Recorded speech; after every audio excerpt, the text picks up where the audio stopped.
தூத்துக்குடி அருகே காவலரின் தாய் வெட்டி படுகொலை செய்யப்பட்ட சம்பவத்தில் இளம்பெண் ஒருவர் கைது செய்யப்பட்டுள்ளார். தற்பொழுது அதனை மற்றொரு அண்மை செய்தியாக பார்த்து வருகிறோம்.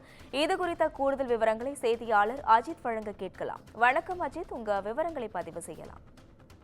நிச்சயமாக. அதாவது தூத்துக்குடி மாவட்டம் சாத்தான்குளம் துணை காவல் கண்காணிப்பாளர் அலுவலகத்தில் காவலராக விக்ராந்த் என்பவர் பணிபுரிந்து வருகிறார். இந்த நிலையில அவர் நேற்றைய தினம் பணிக்கு சென்ற நிலையில் வீட்டில் தனியாக இருந்த அவரது தாய் வசந்தா என்பவரை அடையாளம் தெரியாத ஒருவர் மர்மமாக வீடு கொலை செய்ததாக சம்பவம் பரபரப்பை ஏற்படுத்தியது.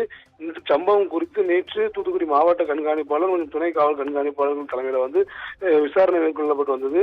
இந்த நிலையில அதே பகுதியைச் சேர்ந்த இளம்பெண் ஒருவர் இந்த கொடூர சம்பவத்தில் ஈடுபட்டதாக முதற்கட்ட விசாரணையில் காவல்துறை தரப்புல நமக்கு தெரிவிக்கப்பட்டிருக்குது. இந்த நிலையில நகைக்காக அந்த காவலரின் தாய் அணிந்திருந்த நகைகளுக்காக அந்த மூதாட்டி கொலை செய்யப்பட்டிருப்பதாக காவல்துறையினர் தரப்பில் தெரிவிக்கப்பட்டிருக்கு. இது குறித்து அப்பகுதியைச் சேர்ந்த இளம்பெண் 23 வயது தக்க இளம்பெண் ஒருவரை காவல்துறையினர் கைது செய்து விசாரணை நடத்தி வருகின்றனர். அஸ்வினி,